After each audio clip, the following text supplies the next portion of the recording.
Hey guys, sorry this has been such a long time in coming.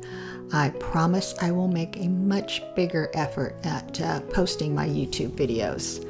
Anyway, take a look at this guy. This was a class piece, a demonstration piece. Obviously, he's nowhere near finished. This was just what I used in class to demonstrate the different techniques needed to create this little guy, and we had a great time. But now what do?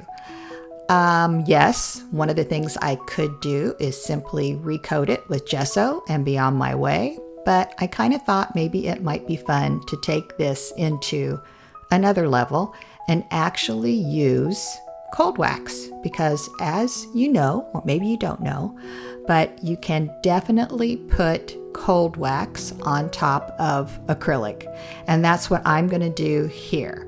So let's get right into it. Okay, I want to make a quick mention that I'm working in oil. So this is an oil-based phthalo turquoise and an oil-based wax. This one happens to be made by Gamblin. So very important, folks, because I know I've shown you some water-based things, but this is all oil. And yes, you can put an oil-based product on top of completely dry acrylics, which is what we're going to be doing here. And I just thought I'd have some fun. So I'm mixing up the medium, the cold wax, with some of the pigment. And I'm not sure what I've got here, probably a little bit less than 50-50. This is a transparent color, as you can see. You can see through it. But that is usually what I start with when I'm working in my cold wax mediums. So let's see what happens here. And we'll start troweling this on, and then we'll get an idea of what kind of coverage we're going to get. I'm anticipating that it's going to be a little more difficult to hide that all that black that's on that bird. So down the road here, we may have to make some choices. Now, this little guy here that I'm using is a great tool. It's a silicone paintbrush. As you can see, it's just a big piece of silicone, but I do find them, and I have them in different sizes, and they're a lot of fun to use. I'll try to, I think I got these on Amazon, and I think you could probably just go in and say silicone paintbrushes, and they should pop right up. If I can find the link, I will try to enclose it down in the description for this video. It's usually where you can find those things.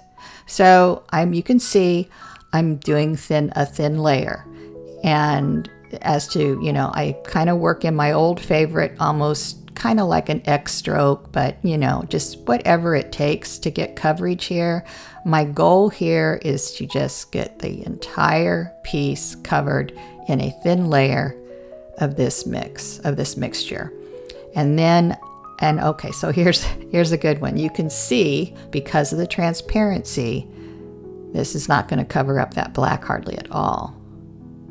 But I'm still going to continue. Now I could change. I could easily change right now and pick up a different color, a more opaque color. But I'm just going to go ahead and continue on and get this whole first layer done in this color.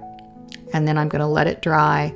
Dry time depends on a lot of things, but for this particular instance, probably a few hours to 24 hours. I'll probably just wait and come back to this tomorrow, and it's going to be dry enough, it's dry to the touch at least, so that you can place another layer on top without significantly disturbing the layer underneath. And that's really the only reason that I'm going to wait for it to dry, because I want to build my layers one on top of the other.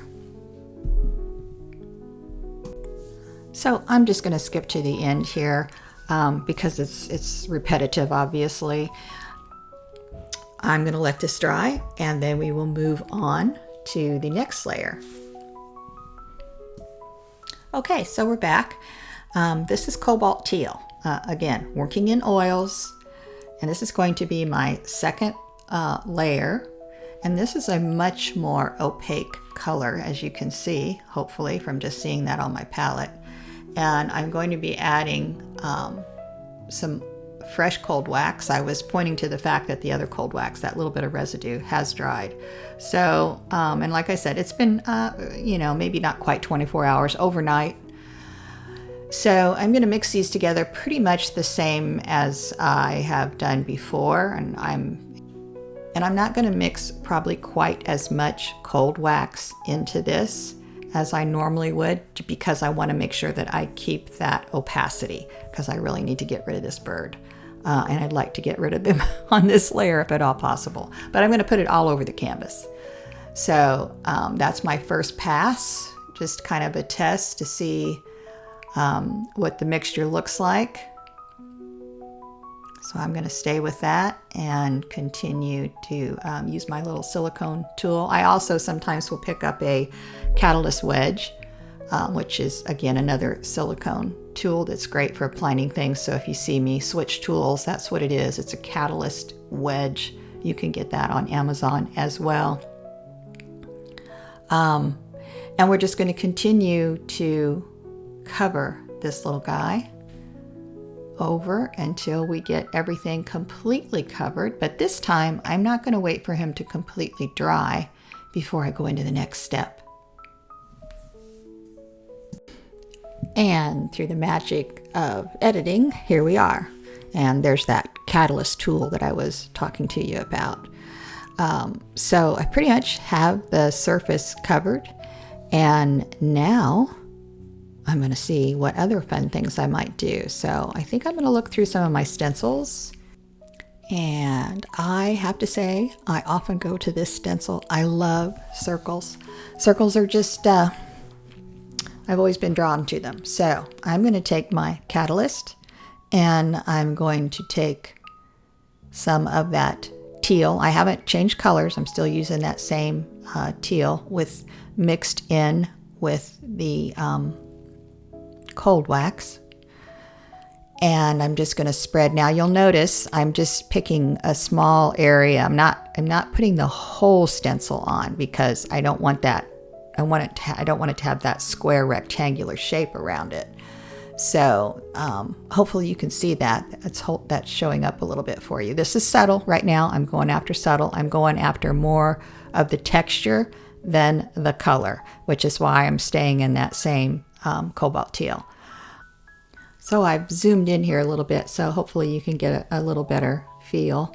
So here's that same stencil. And my first attempt here, I thought maybe my palette knife might do a better job, but I was unimpressed with that. So I switched back to my catalyst tool. And now I'm just taking that wax and pushing it over the top. And do you see where that lighter color is starting to appear?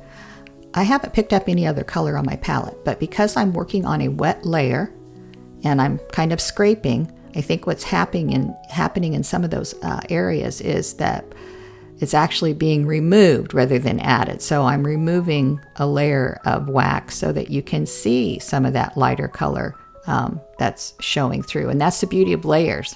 And I'm very happy with that. I don't have a problem with that. And you can see there's some other shapes in there besides circle, because again, the way the stencil is. So the next thing that I'm going to do is soften this. So I'm just very lightly, and you don't have to do this. You could have left it just like it was, but I decided I wanted to soften it. And so you just very lightly go over that with your catalyst or another type of silicone tool. So I'll back out again, and I'm going to play with some more stencils. This is another kind of woodsy looking viney. So I decided I'd see what that looked like. So you just, it's that simple. Just move it around until you find a portion that you like. And we're going to repeat that same procedure with my catalyst wedge. Now I'm kind of sticking it down a little bit since the wax is still wet. I can give it a light push so that it doesn't slide around so much.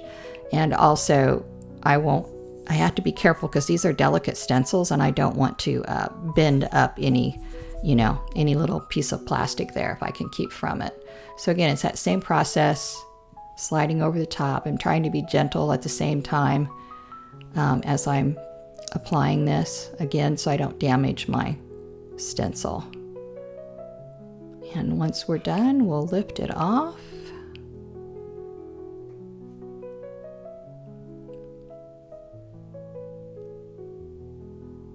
And we'll take a look. And now if I don't like it, I can get rid of it completely.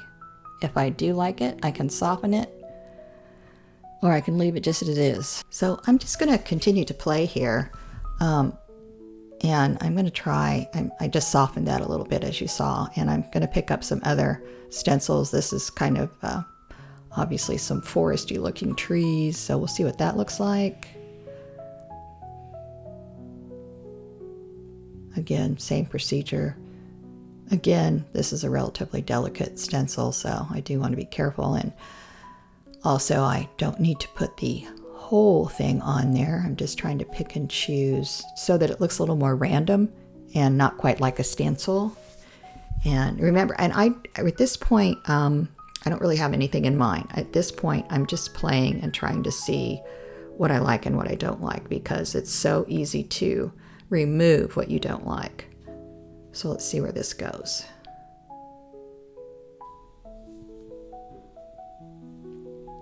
Now I'm using, as I stipulated here, I'm using my catalyst to do these. You could use a brayer, a roller, a small roller, and I'll demonstrate that at some point during this process in later videos. But I have found, for me personally, again, you have to play for yourself, but I have found that the catalyst does a better job in terms of control. You know, if I'm just trying to get a small portion of the stencil, I have better control with the catalyst. Now, it is a little bit heavier application when you use the catalyst. You get a lot more texture, as you can see down there, and this one will be the same way. So if you use a roller, you're probably going to get a flatter application of color. So I'm going to show you after I lift this one off and we see what we've got. Now I kind of took a step back and made the decision that some of these I just didn't care for. So this is how easy you get rid of them. If you've got something that you don't like, you can pick up a little more wax. You can go right over the top and just remove it. So I played with this for a little bit longer and softened some things, removed some things, and then made the decision that what I really liked were the circles. So I'm bringing the circle stencil back in, and I'm going to reapply that in a couple more areas. And again, it's the same process. So we will skip to the end here. And so at the final frames here, you'll see in just a couple seconds, basically right here is what I decided to leave it at. And I'm going to let it dry again, that 24 hours. And we'll come back and see what the next layer brings us.